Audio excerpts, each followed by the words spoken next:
Hello friends, आप सभी को सर्वप्रथम श्री स्वामी समर्थ। आप सभी के मन की अच्छी इच्छाएं स्वामी महाराज की कृपा से पूर्ण हो, इसी स्वामी के चरणों में प्रार्थना करती हूँ और आज के वीडियो को शुरुआत करती हूँ। तो आगन माह लग गया है, जिसे हम मार्गशीर्ष माह भी कहते हैं। तो मार्गशीर्ष माह का पहला गुरुवार है कल। तो पहले गुरुवार से लेकर 4 गुरुवार तक हमें घर में कुछ उपाय करने हैं। लक्ष्मी माता की सेवा तो हम करते ही हैं, माता महालक्ष्मी की पूजा भी हम मानते हैं, उपवास भी हम करते हैं।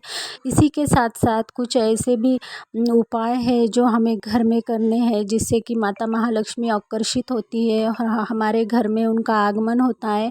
माता महालक्ष्मी ने स्वयं ही कहा है कि अगन माह में, मार्गशीर्ष माह में जो भी कोई व्यक्ति मेरी मनोभाव से पूजा करेगा, मेरी प्रार्थना करेगा, मेरे उपवास करेगा, मेरा व्रत करेगा, मेरे व्रत के विधि विधान से सारे नियमों का पालन कर कर मेरे व्रत को करेगा, मेरे व्रत करते समय पूरी निष्ठा और भाव से मेरे मुझको शरण आकर मेरा व्रत करेगा, तो मैं उसके घर में सूक्ष्म रूप में वास करूँगी। और माता महालक्ष्मी को सूक्ष्म रूप में हमारे घर में वास कराने के लिए और हमारे घर की आर्थिक परिस्थिति सुधारने के लिए हमें इस दिन कुछ सेवा और उपाय करने होते हैं। तो वो कौन सी सेवाएं और उपाय है, इसकी जानकारी वीडियो में दी गई है, तो वीडियो लास्ट तक ज़रूर देखिए। फ्रेंड्स, अगर आप मेरे चैनल पर पहली बार आए हैं, मेरे वीडियो में दी गई जानकारी अगर आपको अच्छी लगती है तो मेरे चैनल को ज़रूर से सब्सक्राइब कीजिए। ऐसी ही नई नई और अच्छी जानकारी जानने के लिए बाजू के बेल आइकन को दबाइए, ताकि मैं जो भी वीडियो बनाऊँ उसको नोटिफिकेशन आपको मिले। तो गुरुवार के दिन सुबह हमें ब्रह्म मुहूर्त में उठना है। सुबह 6 बजे से पहले या 6 बजे तक हमें उठ जाना है। उसके बाद स्नान आदि करने के बाद बाहर का जो आंगन है, जो हमारी चौखट है, उसे हमें थोड़ा सा जल, उसमें हल्दी, थोड़ा सा समुद्र नमक मिलाकर हमें साफ़ सफाई करनी है। और उसके बाद अच्छी सी रंगोली बना रही है। हमारे मुख्य दरवाजे पर हमें दहलीज की पूजा करनी है। दहलीज की पूजा में हमें हल्दी का लेपन करना है। थोड़ी सी हल्दी, उसमें गुलाब जल नहीं तो गोमूत्र डालकर उसे मिक्स करना है और हमारे चौखट के ऊपर उसका लेपन करना है। हल्दी के लेपन से माता महालक्ष्मी आकर्षित होती है। उसके बाद चौखट के बाहर हमें घी का दीपक जलाना है, सुगंधित अगरबत्ती को लगाना है। अष्टदल लक्ष्मी की रंगोली होती है, आपके पास अगर उसका साचा हो या आपको अष्टदल कमल की रंगोली आती है तो अष्टदल कमल की हमें रंगोली बनानी है। उसके बाद हमें तुलसी माता की पूजा करनी है। तुलसी माता के पास भी हमें घी का दीपक जलाना है। हमारे मुख्य दरवाजे को हमें अच्छे से साफ़ कर कर हमारे मुख्य दरवाजे के ऊपर हमें कुमकुम से स्वास्तिक बनाना है। हमारे किचन वट्टे को अच्छे से साफ़ कर कर हमारे गैस पर और किचन वट्टे की दीवार पर हमें कुमकुम से स्वास्तिक बनाना है। हमारी जो पूजा घर है वहाँ पर भी हमें कुमकुम से स्वास्तिक बनाना है। उसके बाद हमें घर में थोड़ा सा समुद्र नमक और हल्दी मिलाकर पूरे घर में पोछा लगाना है, ताकि हमारे घर से निगेटिविटी चली जाए और माता महालक्ष्मी की कृपा सदैव हमारे घर पर बनी रहे। दिन भर हमें माता महालक्ष्मी का जाप करना है, उनके मंत्रों का जाप करना है। ओम महालक्ष्मी नमः या ओम श्रीम श्रीये नमः, नहीं तो फिर ओम नमो भगवते वासुदेवाय नमः। इस दिन हमें किसी के बारे में बुरा नहीं सोचना, किसी के बारे में बुरा नहीं कहना, किसकी निंदा नालस्ती हमें नहीं करनी है। हमें हमारा मन, हमारा शरीर, चित्त सब कुछ शांत रखना है। नहाने से तो सिर्फ हमारा शरीर ही साफ होता है, लेकिन मन से भी हमें शांत और स्थिर रहना है। मन से भी हमें किसी के लिए बुरा नहीं सोचना है, बुरे विचार नहीं करने, मुंह से हमें किसी के लिए बुरा नहीं बोलना है। इन सारी चीज़ों को अगर हम नियम से नियमित 4 गुरुवार करें और व्रत करें, इस मार्गशीर्ष माह में लक्ष्मी कुंचन की भी आप सेवा कर सकते हैं। लक्ष्मी कुंचन की सेवा का भी बहुत प्रभाव है। लक्ष्मी कुंचन की सेवा से भी धन की बहुत सारी परेशानियां दूर होती है। तो इसी तरह चारों गुरुवार आप माता महालक्ष्मी के व्रत में ये नियम और इन उपायों को कीजिए।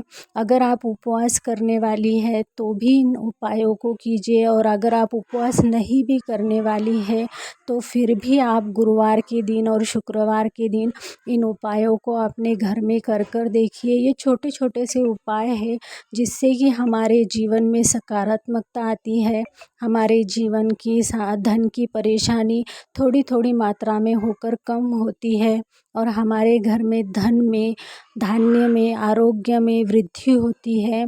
सिर्फ पैसा पाना ही मतलब लक्ष्मी जी नहीं होती। लक्ष्मी अष्टलक्ष्मी होती है, वैभव लक्ष्मी, संतान लक्ष्मी, धान्य लक्ष्मी, आरोग्य लक्ष्मी। तो सभी प्रकार की लक्ष्मी हमारे घर में रहे, हमारे घर के सभी सदस्य खुशहाल रहे, सभी को अच्छा आरोग्य मिले, घर में धन धान्य में बढ़ोतरी हो, घर में जो भी कमाइयाँ है उस कमाई से बचत हो, सेविंग हो, और जो भी हम कमाए बस उतने में ही हम बहुत खुश रहे। इसलिए भी हमें सेवा और उपाय करने होते हैं। उसके बाद हमें जो माता महालक्ष्मी की पूजा है, तो पूजा कैसे मांडे, तो एक चौरंग लेना है हमें। उस चौरंग पर लाल या पीला वस्त्र हमें बिछाना है। उसके ऊपर हमें चावल से अष्टदल कमल नहीं तो स्वास्तिक बनाना है, और उसके ऊपर हल्दी कुमकुम चढ़ा के उसके ऊपर हमें माता महालक्ष्मी की मूर्ति, फ़ोटो जो भी हमारे पास है, या कलश, और कलश के ऊपर माता महालक्ष्मी का मुखौटा लगाकर कलश को साड़ी पहनाकर उसके ऊपर मांडना है। माता महालक्ष्मी को हमें गजरा अर्पण करना है, फूल अर्पण करने हैं, घी का दीपक लगाना है, मीठा पदार्थ बनाकर उन्हें नैवेद्य बताना है, एक फल हमें उन्हें चढ़ाना है। सामने 2 नागवेली के पत्ते रखकर उस पर सुपारी रखकर गणेश जी की स्थापना हमें करनी है। बिना गणेश जी के स्थापना के हमारी पूजा अधूरी मानी जाती है, तो गणेश जी की स्थापना करनी है। गणेश जी को भी हल्दी कुमकुम लाल फूल अर्पण करना है। चौरंग को हमें केली के पत्तों से या कनेरी के पत्तों से बंधनवार लगाना है, और 5 वृक्ष के छोटे से पत्तों को लेकर आकर कलश में रखना है। कलश के ऊपर हमें नारियल की स्थापना करनी है, और इस तरह से हमें गुरुवार की पूजा मांडनी है। उसके बाद गुरुवार की कहानी की किताब मिलती है हिंदी में या मराठी में, उस किताब की कहानी हमें पढ़नी है, और माता महालक्ष्मी की हमें आरती करनी है।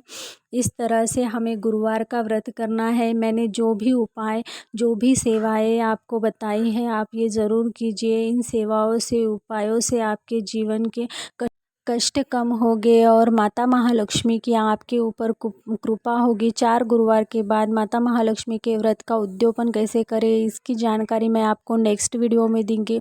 तो ज़रूर इस अगन माह में, इस मार्गशीर्ष माह में माता महालक्ष्मी को सूक्ष्म रूप से, अष्टलक्ष्मी को सूक्ष्म रूप से हमारे घर में बुलाने के लिए स्त्रियों ने, महिलाओं ने ये कार्य ज़रूर करने हैं। और इस माह में नॉनवेज नहीं खाना चाहिए।